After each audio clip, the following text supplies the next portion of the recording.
How will Seattle's surprising OC hire affect KW3, JSN, and more?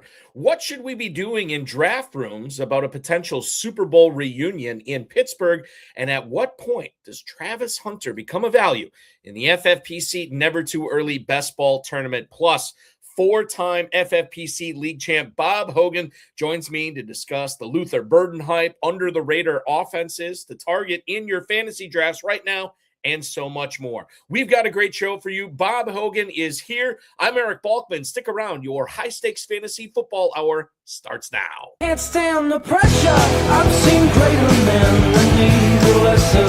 Broadcast live and heard around the world, you are now watching the most entertaining hour of radio on the planet. Welcome to the High Stakes Fantasy Football Hour presented by MyFFPC.com with your hosts Eric Balkman and Ferrell Elliott. The High Stakes Fantasy Football Hour is your home for analysis from the best players in the world. And now, because no one else was available, here are Eric Balkman and Ferrell Elliott. Solace in the scripture. Are we not all our father's sons? I became a man. Nobody ever told me what a man was. Thank you, Rob. Greetings and salutations to all of you Balkaholics. Thank you so much for tuning in this evening or listening, streaming, downloading, whatever. Maybe you're watching this later. Welcome into the latest episode of the High Stakes Fantasy Football Hour presented by MyFFPC.com, the Fantasy Football Players Championship. I'm your slightly above average host, Eric Balkman. My co-host is normally the definitive commissioner of fantasy football, Ferrell Elliott.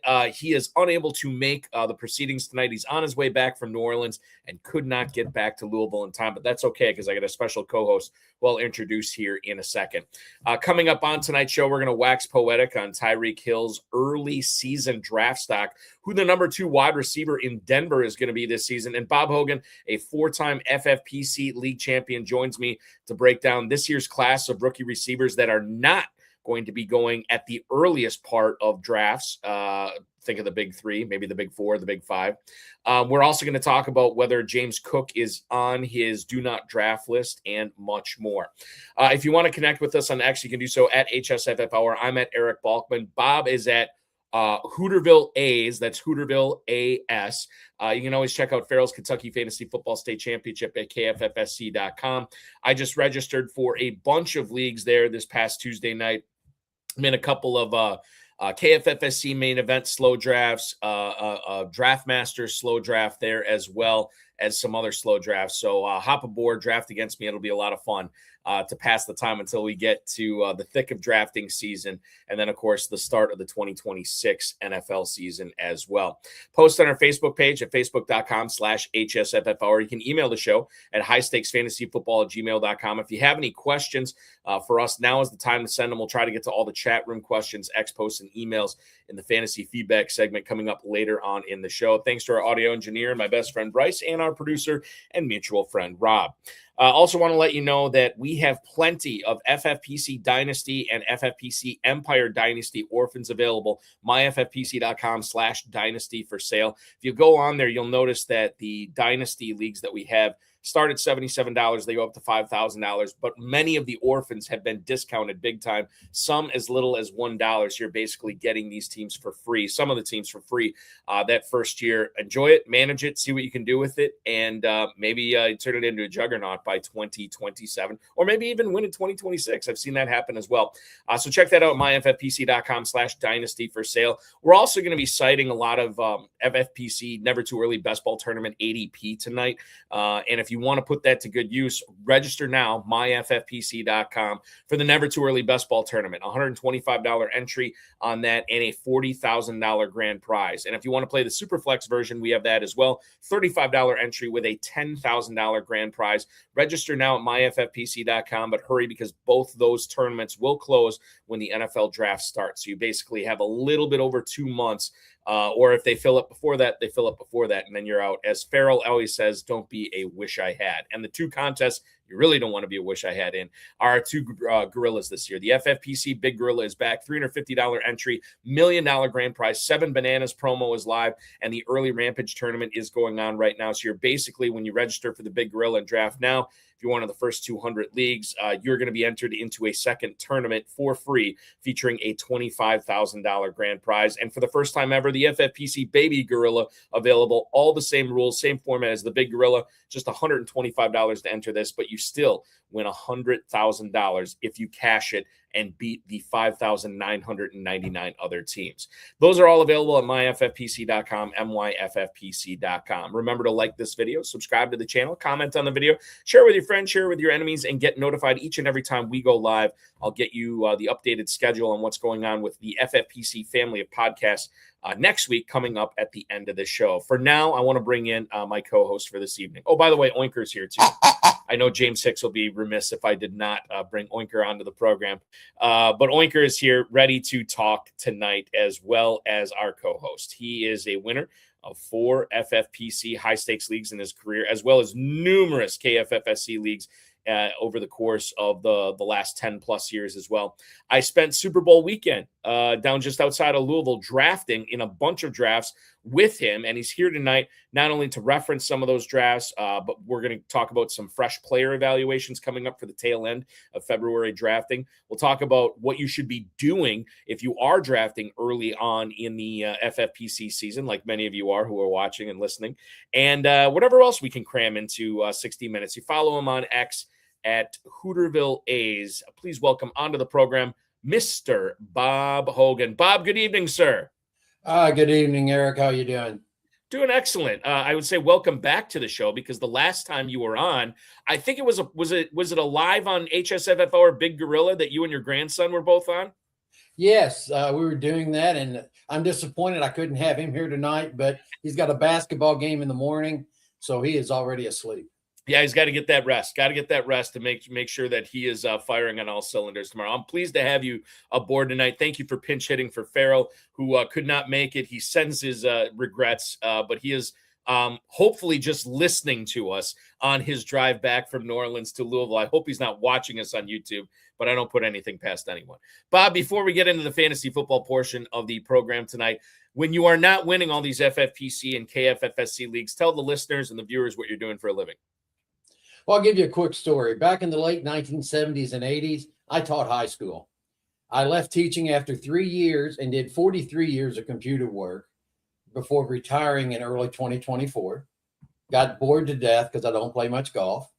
So I got my teaching license back, and now I'm teaching middle school science at a Catholic school, K through 8. So I get to see my grandkids every day because they go there.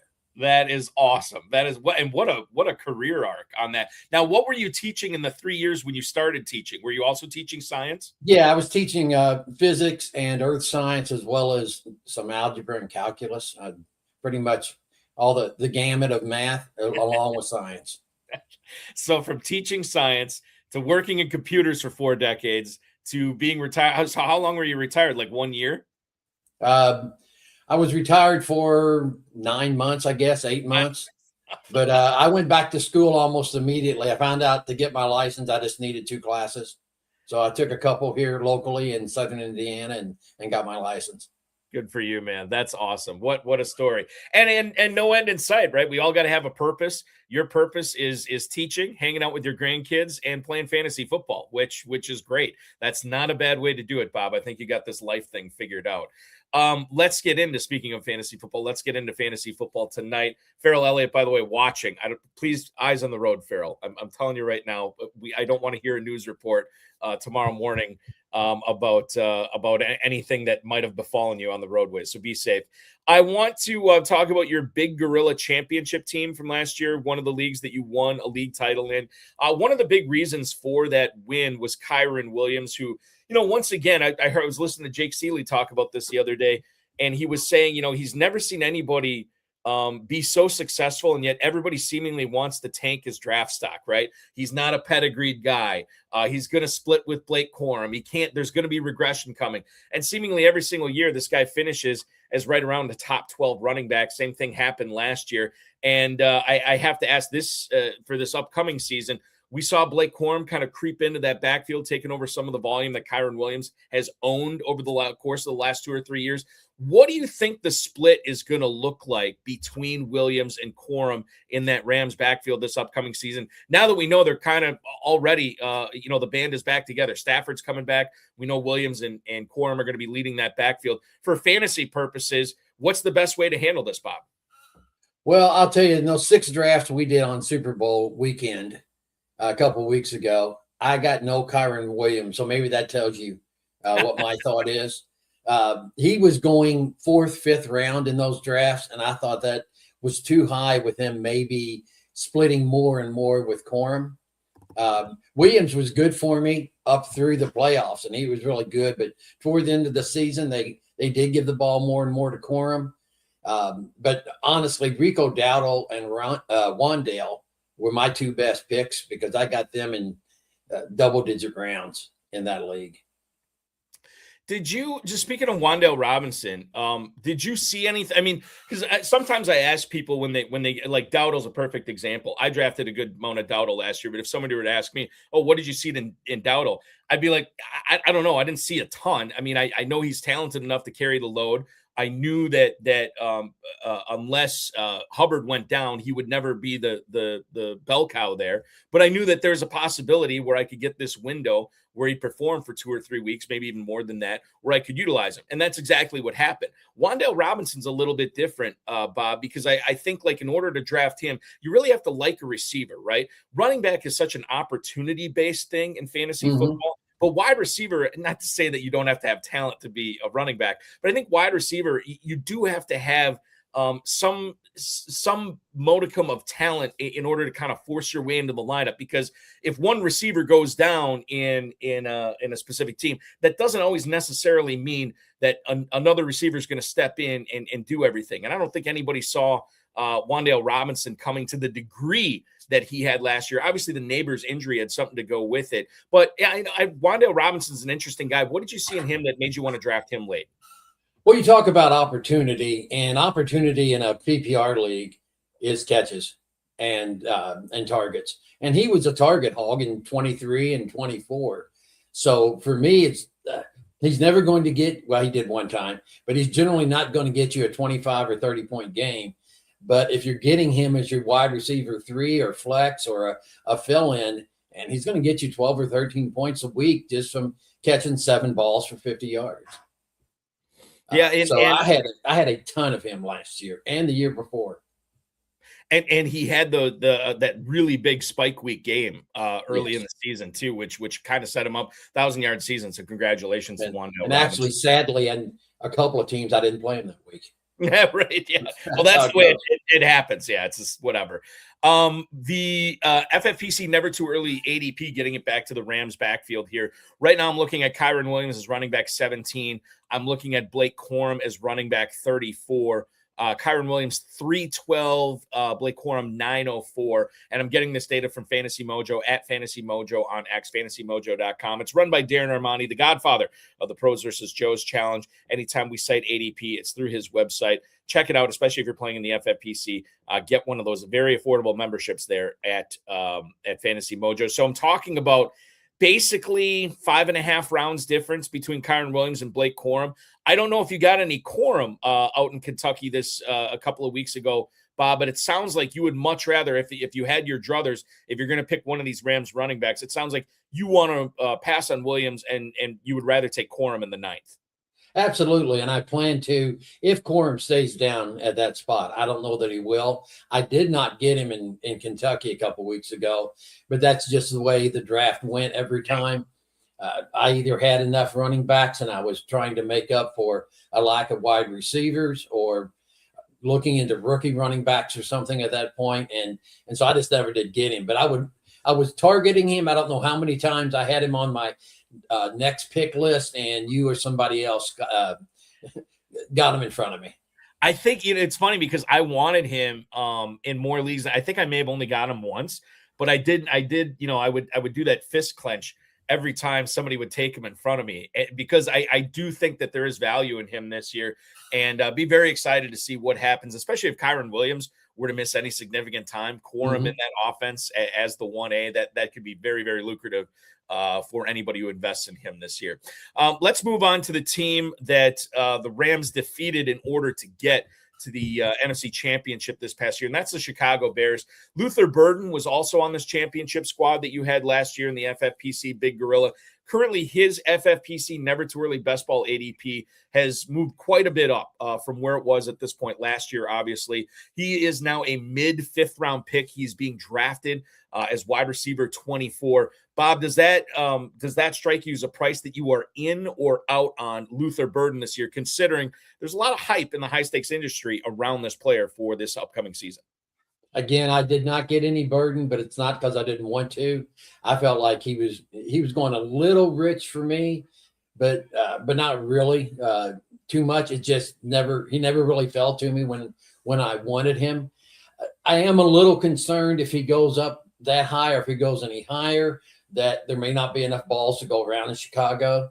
I've got a Dunze on some dynasty teams, so I'm a little prejudiced toward him, and I keep thinking he's going to be better than he is. But what really worries me is Loveland. Loveland looks like the guy that's going to be the main target on that team. Yeah, I would agree. And sky's the limit for Loveland this year. I do think, and we'll see how this breaks down. One of the things, because I drafted Burden a decent amount at the Super Bowl, the Super Sunday for the KFFSC. I drafted him a decent amount there. I think what's going to be interesting, you and I are in agreement here on Loveland being the guy on that offense. However, Odunze was battling like that foot injury, right? Towards the end of the season and even the mid part of the season, because he came out. He had a really, really good looking early part of the season, and then he gets dinged up. And then I didn't know, like, it's so tough to tell. Like, was he hampered and not getting the ball thrown to him because he was playing through that foot injury because the Bears were trying to get to a Super Bowl? Or was Burden just that much better? I don't know. And I think it's going to be very interesting to see. We're going to know as soon as the season starts. If Odunze starts off, similar to how he started off the 2025 season, we'll know, okay, it was probably the foot. And it looks like it's wheels up for Odunze. It could, quite frankly, be wheels up for everybody on that offense. There's a non-zero chance that DJ Moore is not playing with the Bears this year too, which means that, and I think Caleb Williams and Ben Johnson, they run a good enough offense to support Loveland, Odunze, and Burden to varying degrees on that too. It'll be something to watch. And maybe, and I agree. Zacchaeus also got a little bit of play in the middle of the season. And then toward the end, DJ Moore actually came back some. It was like they were going to him at the end of ball games when they felt they had to get a first down or they had to get the ball in the end zone. He was catching passes that, to me, seemingly out of nowhere, because I thought he was washed. I don't know. Like, it's not like he's that old, but it just seemed like he was so forgotten in that offense, just, for whatever reason. And Bob, knowing that you have Odunze and some dynasty teams, if this is true that the Bears are actually going to move to Indiana, are you going to become a Bears fan? Well, that would be a really long story. My best friend forever is a huge Bears fan, so I can't possibly like them. Well, that makes perfect sense. That makes perfect sense. Let's talk about, this is another player that was on your team last year that won that Big Gorilla League.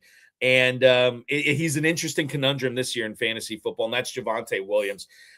He's going at the 505 in FFPC Never Too Early drafts right now. Just so everybody's aware, he's basically back-to-back with Quinshon Judkins. He's about a half round ahead of DeAndre Swift, and he's about a half round behind Cam Scattaboo.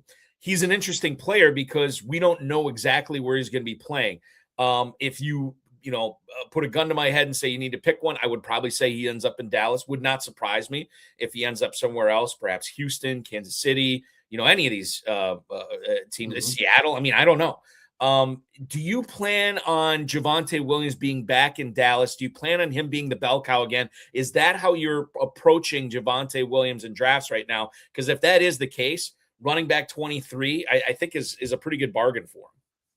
Yeah, I did get him in one draft down there at the casino a couple of weeks ago. But last year when I was getting him, and I got him a lot, one of the big paybacks in Louisville, the $1,000 entries, I got him in the 14th round. And I mean, that was an unbelievable steal to get him there. As far as this coming year, I think he will end up back at Dallas, but they may end up having to pay more for him than Jones wants to. But wherever he does end up, they're going to be paying something for him that they're going to be paying starter money for him. Yeah. And so I don't think he's going to go into a 1A or even a 2 role. I'd love to see him back in Dallas, and I'd love to see Pickens either extended or franchise tagged to see what that Dallas offense is capable of for a second straight year. You know, their defense was so terrible last year. I think I read today, I can't remember where I was reading it, that the Cowboys gave up nearly as many points as the Rams scored this year, which is and the Cowboys, gave up the most points in the NFL last week. So it was sort of a perfect last year. So it's sort of a perfect storm because Prescott, Lamb, when he was healthy, Pickens, Williams, Ferguson, I mean, all these guys were crushing it. And I think they could do it again this year as long as Dallas doesn't improve that defense. So spend the money, Jay. This is my message to Jarrah. Spend the money on Javonte Williams. Spend the money on Pickens. Don't worry about the defense. And just let fantasy owners reap the benefits of drafting Cowboys. Absolutely.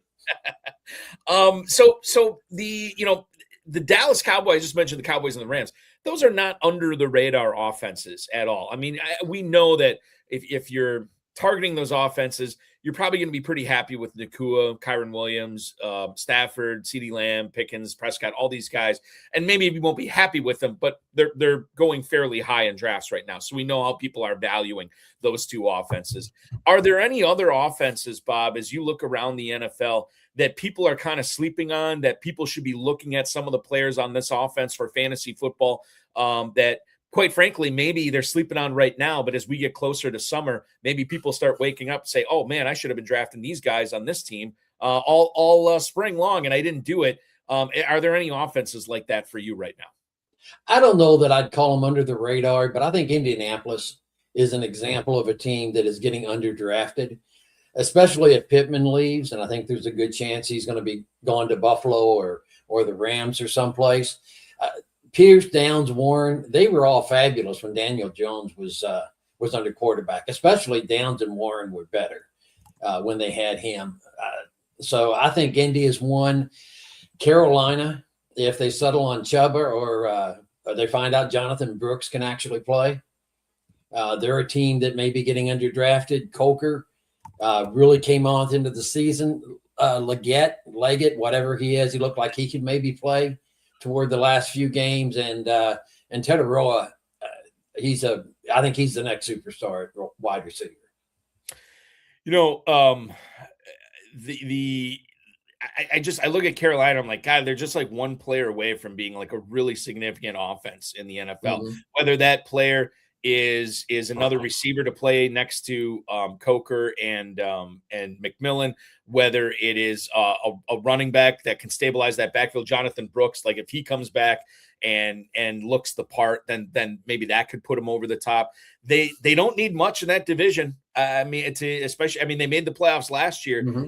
And they weren't playing all that well. And I feel like that they might only be one player away. And I'm with you on McMillan. I think he's the highest drafted Carolina Panther. I don't think it's close this year. That's somebody that we should be watching out for too. The Indianapolis one is interesting because, well, let me ask you this, Bob. Do you believe that Alec Pierce returns to the Colts this year, or are they going to let him go? Well, I think they're almost certainly letting Pittman go. And if Pittman goes, then I don't know why they would let both of them go. And I think Pierce will be cheaper. So you're Carolina needs Greg Olsen to come out of retirement. They have. I'm holding Jatavian Sanders on 15 or 20 or 1,000 dynasty teams, and I don't know why. Yeah, it's tough because like when he came out, I was kind of like, oh, there might be something here. And there's athleticism there, just hasn't matched in fantasy production. Mm-hmm. I'm all for it. Greg Olsen or Wesley Walls, one of those guys, bring him back to Carolina. It would be fantastic. But getting back to Indianapolis real quick. So you believe the most likely scenario for the Colts is extending Alec Pierce or re-inking him, but letting Pittman go as a cap casualty, right? I think that is what will happen. And I think Pittman would maybe be welcome to that. Yeah. I don't know that he was unhappy in Indy, but I think he wants to go somewhere and to win now. Yeah, yeah, and certainly with Pittman, he's one of those players. And I know I feel bad we're talking about Pittman without Ferrell here, but he's one of those guys that I think can go to any number of teams and kind of fit right in. You know, it's like Kevin Durant in basketball, right? He can fit into any offensive system, no matter who's around him. You know, whether you got guards, forwards, centers, bigs, or whatever, he will fit in and it'll make your team better. I think that's how Pittman is. He can fit in any type of offense. He can do a lot for you. And we both know how much Ferrell loves him. We do. Absolutely. We got to stop talking about him because Ferrell's he'll get the link to the show and he'll pop in while he's driving, which I don't want him to do because it's just not safe. We talked about drafting at Caesars this past Super Bowl weekend. When you're talking about drafting that early, or even early, you know, being right now, or maybe in the next couple of weeks as we enter March, Bob, how has your drafting strategy changed when you're drafting this early compared to when you're drafting in late August or early September? Are you doing anything differently in your approach to constructing these teams? Well, I honestly hope I'm not, because if I'm changing things significantly, that means I'm not happy with what I was doing. But if there is one thing I try to avoid early is recency bias. You know, last year it was so easy to look at Saquon and Derrick Henry and say, oh, you know, Saquon should be top 5 in the first round, not just running back, but top 5. This year it might actually be Jonathan Taylor. I got him late, some places, you know, late second. So relatively late last year. He overperformed that the first 2/3 of the season. And what I'm seeing is people are drafting him around the end of round 1, early 2. And I don't know that he's going to do that again. Mm-hmm. I think the other thing too with and I can't remember, I might have been Bob Coe I was talking to several people about this, but I feel like when you draft this early, because so much can happen, not only with injuries and in training camp and everything that is so far in the future, but the NFL draft, free agency, there's so much that can happen. I don't want to use the term reckless, but I do draft a little bit more recklessly, where I'm taking the big swings. I'm taking home run swings, especially when we get to like rounds, 7, 8, 9 on, because I know so much can happen. And you mentioned getting Javonte Williams in the 14th round in one of the big paybacks at KFFSC last year. And that's the kind of stuff that I think that can happen right now. You got to get a little bit lucky. But listen, we're drafting now. We know luck is going to be involved to a certain degree. I feel like I'm taking more big swings rather than just swinging for contact. I want to hit the home runs here more in February and March than I do in August or September. Yeah, and you talk about taking swings. One of the things I think you mentioned we might talk about was me drafting a bunch of rookie wide receivers. Yes, let's get into that actually, because you did this a ton. I noticed in the drafts that it seemed like you do it sometimes 3 rounds in a row, Bob, where you take rookie receiver, and you did it in multiple drafts too. Yeah, maybe even 5 times in a row. I know in the big payback draft on that one, I went running back heavy early. I took running backs in, I think, first, third, and fourth rounds. In the second round, I took a dead spot because I took Rashee Rice, and who knows what's going to happen with him. Could be good too. I mean, he might not be suspended at all this year. We don't know, But and I had a couple of backup wide receivers after that to fill out a roster in Cortland Sutton, and I think maybe DK was the other one. I can't remember for certain. But then I took 5 rookies, and my thought was, if I can get 2 of these guys to hit, I'll be in good shape. And with the running backs I got CMC and Jacobs and Travion Henderson. I'm looking at a little piece of paper here. Woody Marks, Rico Dowdle. I got all of those guys. I took them all in the first 9 rounds. Mm-hmm. So by the time it was time to go, rookies were the only swings I could take. There really wasn't. I didn't think there were any veterans that were left that had a chance to really go big. And you almost need to have somebody go big. Yeah. No, and that makes sense. I understand that a lot of these rookies won't hit, but one or two of them might, maybe 3 of them, maybe 4 of them, especially when you're talking about this late in the draft. And if you get those guys, same stuff with veterans, right? Like sometimes we don't know, but rookies, we really don't know because none of these guys have played NFL football before. And maybe they embrace it and they're awesome. Maybe they don't. But if they do embrace it and they are awesome, you want them on your team. Let's talk a little bit more about rookies here. I'll lead you with this. I think most people, and based on how drafting is going right now in the FFPC and KFFSC, everybody's favorite rookie is Jeremiah Love. He has ADP right now of running back 11 at the 209. So that seems to be the highest rookie off the board. We usually don't see another rookie off the board after that, at least in the FFPC, for about another 4 rounds here. Bob, if I were to ask you who your favorite non-Jeremiah Love rookie is this year, who would it be? Probably Cornell Tate. I just think he's NFL ready wherever he lands. So I think he's going to be a standout. Wasn't able to get him though because I just don't like to draft rookies early. I know last year with Hudson, my grandson who's 9, drafting with me in one of the slow drafts we had. I picked Austin Genty 111, and Hudson said, "Well, you just finish this draft yourself because you've ruined your team." Should have listened to him. Wise word from the mouths of babes, Bob. From the mouths of babes.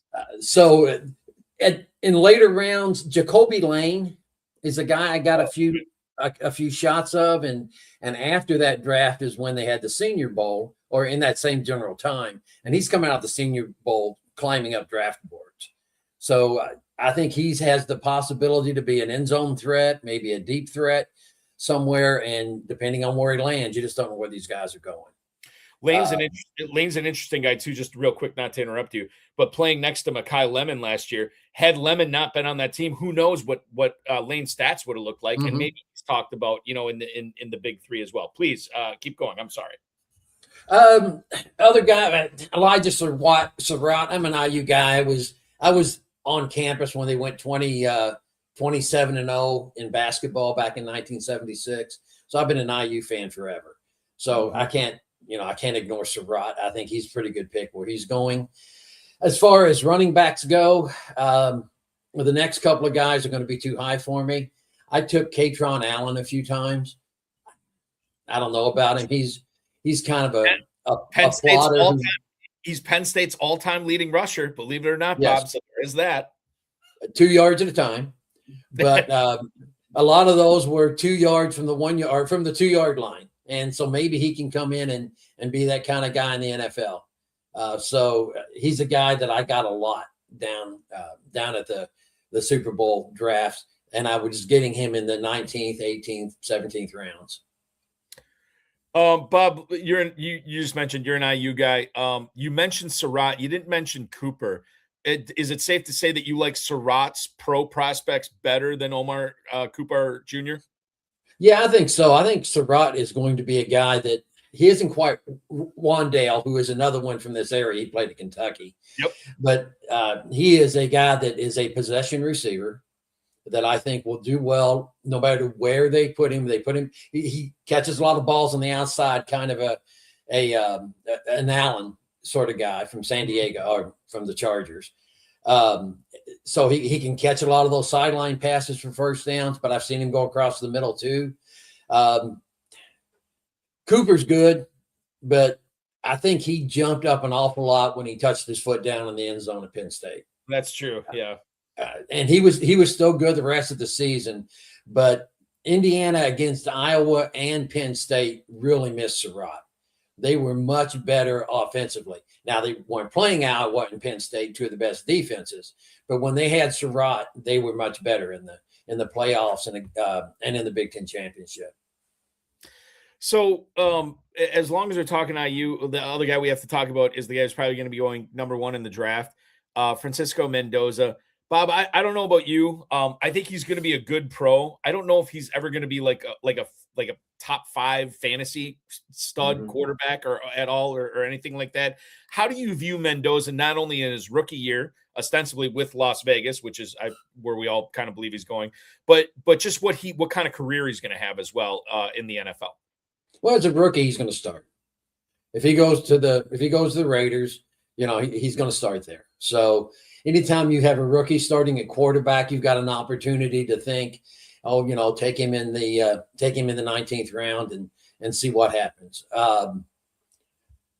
Didn't know anything about him until he got to Bloomington. And he's such a big personality in a positive way, but he's a big personality that maybe that makes him a little more winnable than he maybe deserves to be talent-wise. He sure looked in the championship game when he ran the touchdown that's going to be on posters in Bloomington forever. He looked like a guy that had the guts to go do it. And there may not be a lot of quarterbacks like that out there. On the other hand, a lot of quarterbacks like that in the NFL end up with short careers and torn ACLs or broken necks. So I drafted him a couple of times down there as my second quarterback. If I took somebody high, I probably won't take him very much in redraft season. Not that I want to turn this into a Hoosier show, but I will hear a little bit. You mentioned the 76 team. What about the 87 team with Keith Smart hitting that shot, Bob? What's more legendary, the Keith Smart shot or the Francisco Mendoza run? Oh, Mendoza. Wow.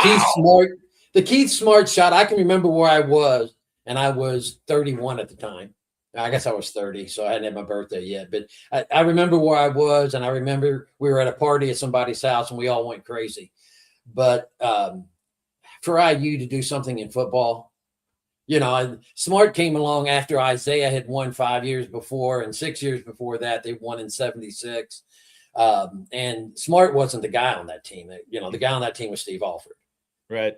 But I think the Mendoza thing will go down in IU lore for a long time, because I don't know if they can ever do it again. And that's true, and we'll see. I mean, they're going to be a threat for a while. I mean, as long as Signetti's there, it's been pretty tremendous to see.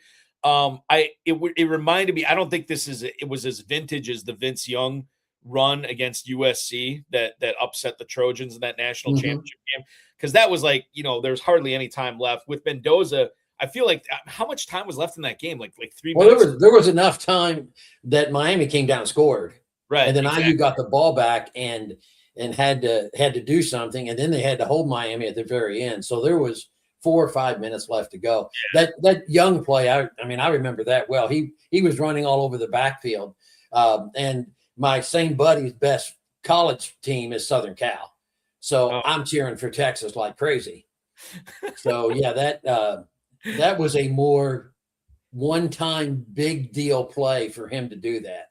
But Mendoza's was a little more exciting, just the fact it was Indiana. Yeah, it's still crazy to think about, for sure. Let's get to a couple of emails here, Bob, from some viewers. We'll go to Paul in Morehead City, North Carolina. Hello, how does Todd Monken affect the Browns in fantasy? Thank you for the email, Paul. Appreciate that. Yeah, Monken went from the OC in Baltimore, and now he's the head man in Cleveland. Not sure who the quarterback's going to be. It could be Shadur Sanders. Watson is entirely possible, I guess. Maybe they draft somebody, maybe they sign somebody, but certainly they have some difference makers there with Fannin. They have obviously Judkins, in the backfield. What do you think Monken does for these guys? This is probably a commentary, and I could probably just go back and look at your drafts. How did you handle the Browns on Super Bowl weekend? Are you a believer in this offense with Todd Monken? Not really. The guy I over-invested in this year was Jerry dropped the ball all the time, Judy. And that's because he came through for me. That's that recency bias stuff. He came through for me in 24, and he took me down to the pits a few times in 25. So I don't have a lot of confidence. I drafted Judkins in a couple of dynasty teams before he had the whole legal run in. Yep. And so I got real down on him just because I thought it was a throwaway pick. But he looks like he might actually be a real player.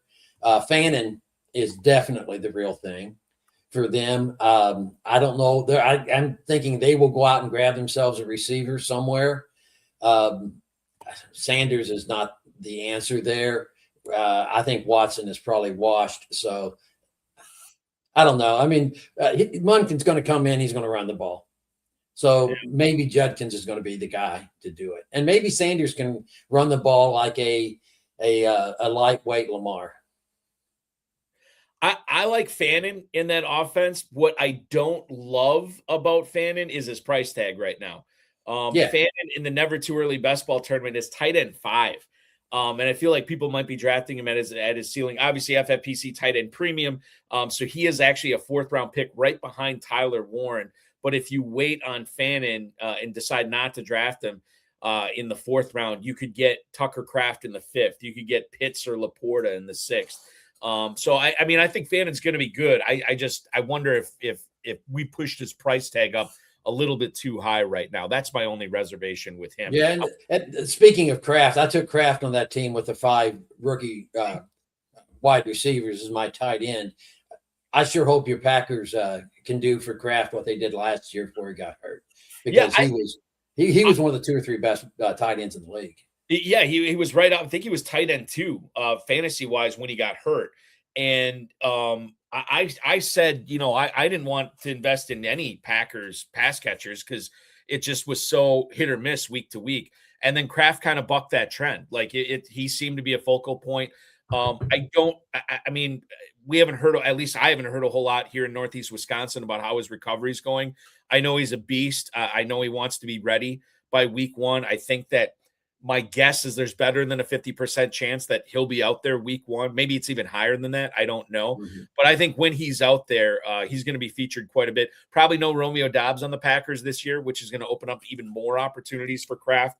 But I'm with you. Like I think as a guy who loves cheering for his Packers, but hates drafting Packers because, especially pass catchers, because it's just they spread the ball around so much. I think Kraft is the guy that is the exception to the rule there. Yeah. One more email here for you, Bob. Right now, this comes from Dave in Dial, Georgia. Are you in on James Cook this season? Thanks so much. That is Dave in Dial, Georgia. Be honest with you, I was kind of out on him this past season, Bob, because I didn't think he would do what he did in 2024 again in 2025, and I was right. The problem, he was even better in 2025. He did even more in 2025. His price tag is now ascended to the 203 in the Never Too Early Best Ball Tournament. He's running back 7 right now, right behind Achane and Genty, going ahead of Hampton, Barkley, Chase Brown, and Jeremiah Love. What about you? Are you in or out on Cook? I don't remember. Did you take Cook at all at Super Bowl weekend? I didn't get him. He was on my next guy to pick up list, and people got him in front of me. I think where he's going is the right spot for him. He's never going to be a huge yardage guy. I don't think he's going to be touchdowns, but Buffalo scores. Mm-hmm. You know, and he can catch the ball and run it in, or he can run it in up the middle, and he can go, you know, around the edge and get the ball in the end zone. So I think that's about where he belongs, is where he goes. I don't know that I'll get a lot of him. I try not to take a lot of running backs in the second round.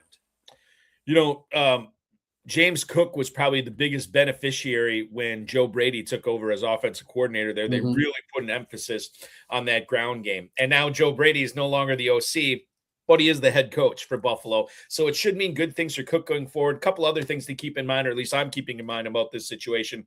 Not the greatest free agent crop for wide receivers. And I don't know if Buffalo will be in a position to take a difference-making wide receiver. I know they've been Casey Concepcion has been mocked to Buffalo quite a bit there. And I just wonder what a rookie receiver would do in that offense year 1. I don't know how big of an impact he might have. And I don't think there's anybody that impactful in free agency, which should mean another big year from James Cook. Certainly, I'm with you. If I had to make a bet right now on where he will land, I think Pittman will wind up in Buffalo. Boy, that would be, and that'd be good for Pittman too. Yeah, it would. I mean, he can play in the snow and the cold, and he could. I think he would mesh with Allen. So that's really, if I had to place a bet, I would put him in Buffalo. You know, and they have so many of these slot guys in Buffalo. It'd be nice to get a guy like Pittman, who is like a guy who can be beastly on the outside. That'd be pretty cool to see. I'd like to see that as well, for sure. No more emails from now. We might, I don't know. We're running out of time. We'll try to get some more later on in the show. But Bob, I want to ask you the question Ferrell always asks every week. Is there one player or maybe a couple of players that you're trying to get on as many teams as possible this year? And then is there a player or maybe multiple players that you're looking to avoid at all costs on your FFPC and KFFSC teams this season? I think I mentioned him in passing. Cortland Sutton is a guy that I had a lot of this year across multiple teams, and I got several of. I think I got 3 out of 6 on Super Bowl Sunday with him. I just like him. At this point, they don't have a wide receiver 2. They don't have a tight end. Their wide receiver 2 was R.J. Harvey going down, running down the stretch. So I like Sutton. I think he's still undervalued. Rico is another guy that I like, that I think may be undervalued a little bit if he lands in the right spot, which is probably not back at Carolina, because Chuba and maybe Brooks would be competition, or Chuba, however you want to say it. So I would say Sutton and then Rico would be a couple. If you ask me who I don't want anybody from Minnesota. I don't know what to do with the running back room.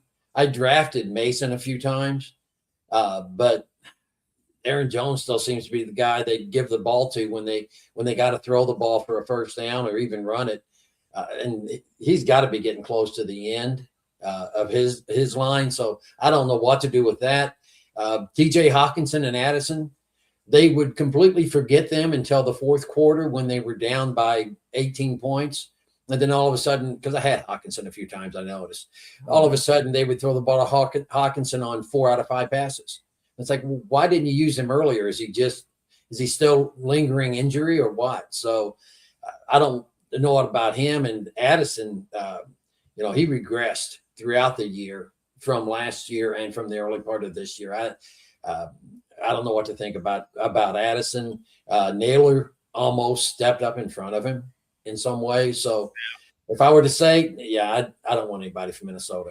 In Minnesota's so interesting. I think I was talking last night about this with Tom Brawley from Fantasy Points on Insider Access.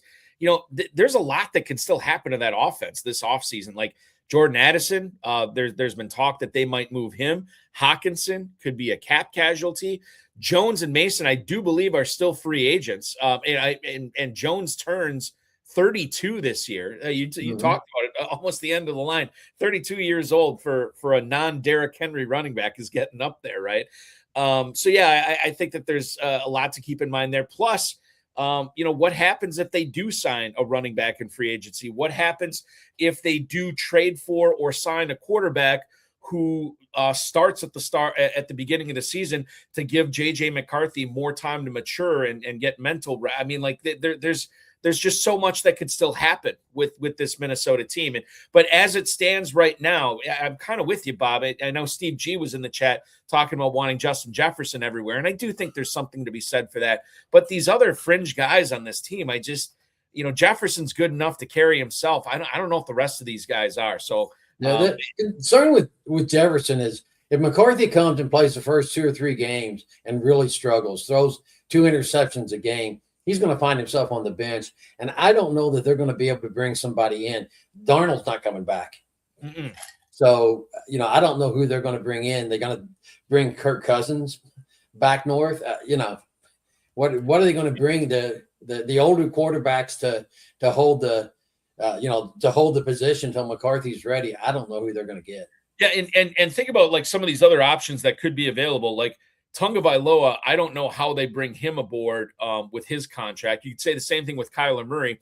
And even if they did find a way to do that, I don't know if they're a better option than JJ McCarthy. You know what I mean? So there is something to be said for just, regardless of what Minnesota could do, quarterback, it might just be shuffling deck chairs around on the Titanic. The last thing I'll say and let you get on with things is if they really want to go to the Packers, maybe they will get Aaron Rodgers and bring him to Minnesota. That could be as well. I don't think that'll happen, but he's weird enough that he might want to do that. It's funny. And I think we have an email. Do we have an email? No, we don't. We in this next section. Let's talk Rodgers in Fantasy Flash here coming up. We'll do quick hitters on these because I think the Rodgers thing is an interesting one to talk about.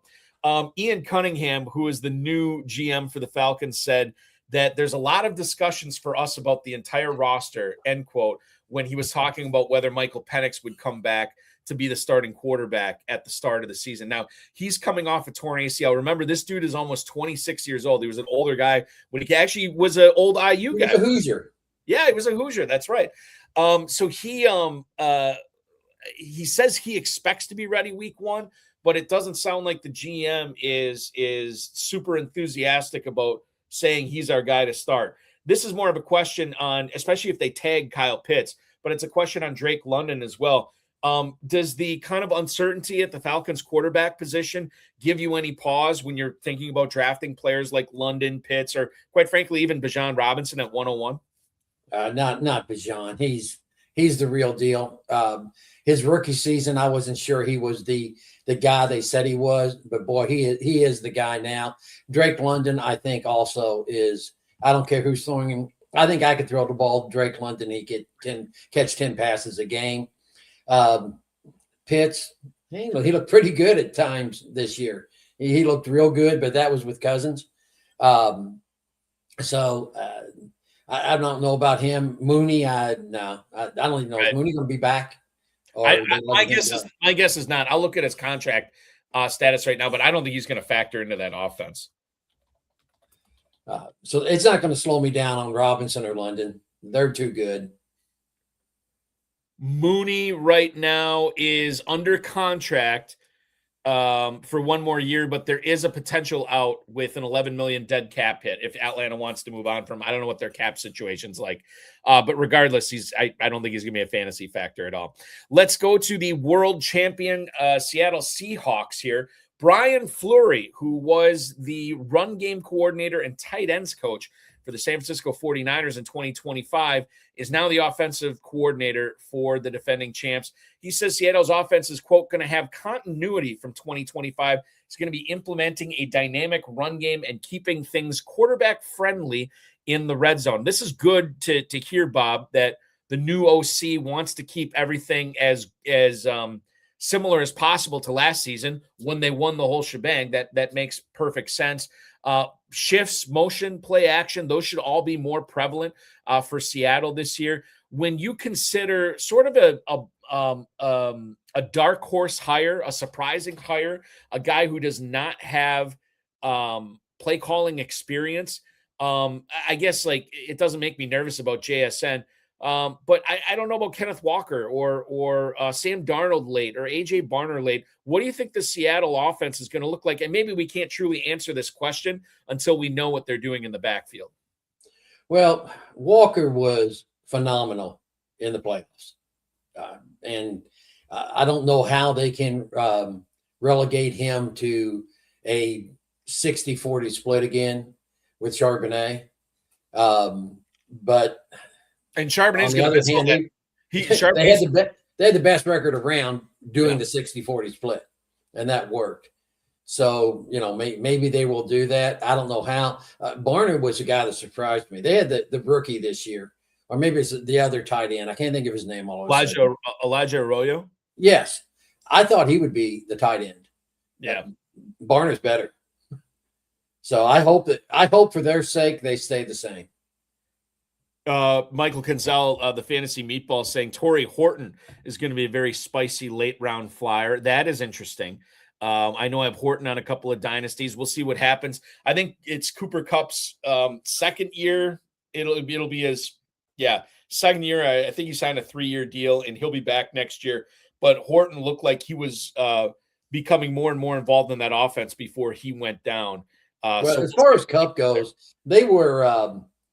They look like they were doing the NBA thing where you get your veterans, your old veterans, you just rest them all season, then you use them in the playoffs. Fire them up for the playoffs, yeah, that's true. That's what they seem to be doing with Kupp, because in the playoffs, he was a much better player. He was. Didn't have that wear and tear on him throughout the season. Well, JSN pretty much did all the heavy lifting all year in that passing offense, and then he went down he was getting checked out for concussion in the Super Bowl, and Kupp actually turned it on in the Super Bowl. I think he led him in receiving yards in that game too. So, my grandson told me that I should have drafted a ton of JSN when we were drafting.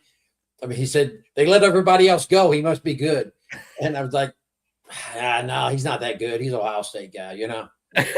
Did you get any Smith and Jigba last year, Bob? I think I had 35 teams that I managed last year between dynasties and redrafts. I think I had him on 2 teams. So I was underweight.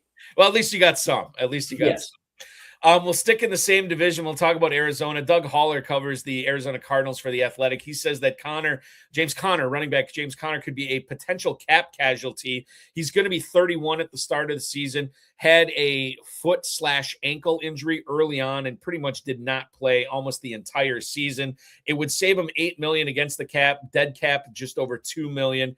32 rushes, 95 yards, and a touchdown. He did catch 8 passes as well last year for a touchdown and 38 yards. Obviously, this is, Connor's probably going to catch on somewhere. I'm not excited to draft him for fantasy. This is more of a question on Trey Benson and what you think the Arizona backfield is going to be looking like. Are you in on Benson this year, Bob? Right now, if I look at the FFPC never too early ADP on Benson, it's all the way down at running back 38 at the 10:06, which to me suggests FFPC drafters are expecting Arizona to add somebody to this backfield. Is the juice worth the squeeze in the mid-10th right now for a guy like Trey Benson? Yeah, I think it definitely is, because even if he winds up the number 2 guy or the 1B or whatever, there's still a lot of opportunity there if he can stay healthy. As for Connor, I hope he doesn't retire. He's such a good guy. And his story of coming back health-wise from the cancer and everything, I don't want him to go out the way this season went for him, with no season at all after a couple of games. So I hope he goes someplace else and can do something. I think Connor too. I haven't heard anything that he might hang it up or anything like that. I think he wants to keep playing, and I think his experience and his pass catching acumen, yes, which has really come on. I think somebody's going to be interested, and they're going to sign him. Last Aaron Jones. Yeah. I mean, I don't know if he's as athletic, but certainly when it comes to pass catching chops, he's right up there with Aaron Jones for sure. The last thing I'll bring up is Aaron Jones' old teammate in Green Bay, Aaron Rodgers. Brooke Pryor, who covers the Steelers for ESPN, said that Rodgers is more likely than not to play for the Steelers this upcoming season. Pittsburgh wants to know his intentions sooner rather than later. I don't think they're going to find out before the scouting combine, which I believe starts Monday. Is it Thursday? Okay. Yeah, I heard that today on the radio. It starts with defensive linemen and linebackers. There you go. So now Mike McCarthy, the new head coach in Pittsburgh, says he likes Will Howard. He has a plan to develop Will Howard. I don't think Pittsburgh wants to go into this season with Will Howard as their starting quarterback.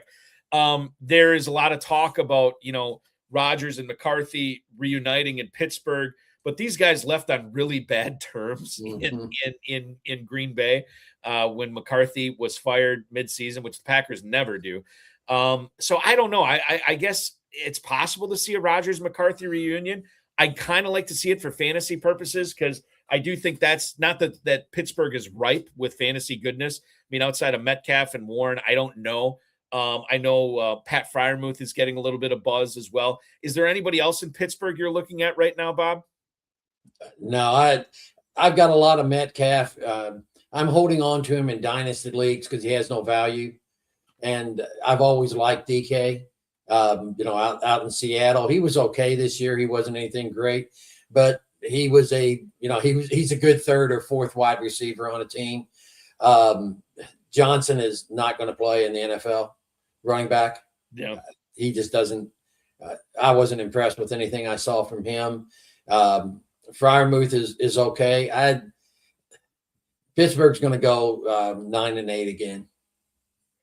It'll be interesting to see what they do with the backfield. If they do let Gainwell go, we'll know how they feel about Caleb Johnson, because if they let Gainwell go and they replace him with one of these big free agent running backs like Tyler Algier or somebody like that, who's, then we'll know okay, it sounds like Pittsburgh's ready to throw in the towel on Caleb Johnson. Well, if they don't, then I don't know, maybe the door opens for Johnson. When Warren went down and when Gainwell was a little knocked up, they didn't give Johnson a chance then. They didn't say, well, hey, we're going to make the playoffs. Let's see what this guy can do, this rookie. He sat the bench the entire – he got a couple of games. I don't think he got in other than special teams maybe. where he So was screwing up on special teams too. Yes. I remember Yes, he did. return was bad. It's like, wasn't a good year for Caleb Johnson. It was a good show with Bob Hogan tonight. However, the 4-time FFPC league champ, many time over champion in the Kentucky Fantasy Football State Championship at Hooterville A's on the X. Bob, can't thank you enough for popping on tonight. Sitting in the co-host chair, you filled the Ferrell's shoes very well. I'll look forward to drafting again against you and sitting at the same table with you probably several times over. And it coming up at Caesars this coming August. Enjoy drafting season until then. I'm sure I'm going to probably see you in some slow drafts in Kentucky as well. Thanks again for hanging out with me tonight, and enjoy the rest of your weekend. Go Hoosiers. Absolutely. That is Bob Hogan, ladies and gentlemen, hanging out with us tonight here on the High Stakes Fantasy Football Hour. That's going to complete our show.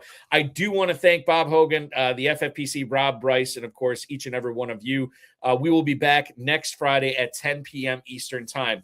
In case you missed FFPC Insider Access show last night on the Better Sports Network, I had on Fantasy Points Tom Brawley. Really good conversation. We did go over some ADPs in the Never Too Early tournament. He gave us some insight into that, but the real insight on this show last night was he has posted 2 separate articles for Fantasy Points on 2026 Super Bowl odds, 2026 MVP odds. So go check that out. We talked a little bit about it. If you are looking to put a few shekels down and cashing in on some value now, remember, the Seahawks were 60-1 at this time last year to win the Super Bowl. The Patriots are 120-1. We talked about some long shots, not only for Super Bowl, but MVP as well. As a fun episode. You can watch it back on any of the FFPC socials as well as FFPC YouTube channel as well. FFPC Dynasty and Empire Orphans, many discounted all the way down to $1. Pick them up right now at myffpc.com/dynasty for sale. While you're there, you can register for the FFPC Never Too Early and Superflex Never Too Early Best Ball Tournaments, $125 and $35 respectively. In that, both feature five-figure grand prizes. God, I can't count.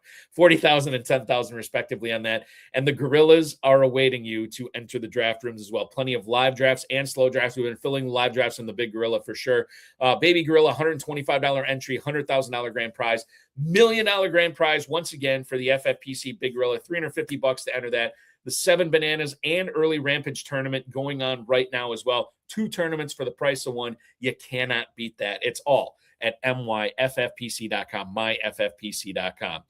Remember to like this video, subscribe to the channel, comment on the video, share it with your friends, share it with your enemies, and get notified each and every time we go live, which will be next Thursday on FFPC Insider Access.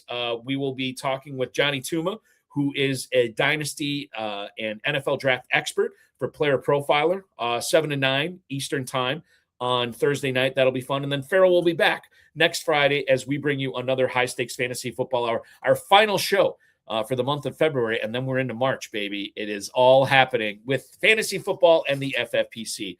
For Bob Hogan, I'm Eric Balkman. This has been the High Stakes Fantasy Football Hour. Your weekend officially starts now.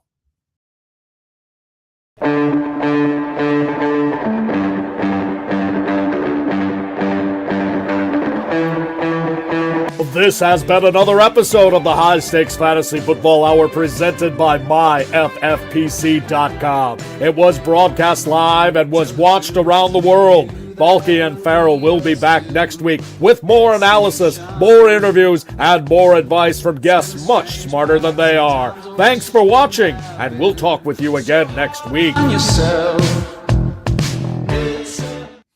One other thing I want to mention too, we have Big Gorilla drafts going on, obviously nightly. We have Big Gorilla drafts going on, I think, at 2 different time slots, Saturdays and Sundays going forward here. We'll obviously add more onto that, but you will not be waiting long for these Big Gorillas. Check them out, as well as the slow drafts, 2-hour and 6-hour as well. myffpc.com is where to go for that. That said, thank you. I'm so glad to be back on Fridays. Thank you for putting up with our Wednesday show the last 3 weeks. I'm going to put this out there. Maybe I shouldn't. There could be a change in what night of the show we do this show going forward. As more develops on that, we'll let you know. But as of right now, we will see you next Friday at 10 p.m. Eastern. Enjoy your weekend, everybody.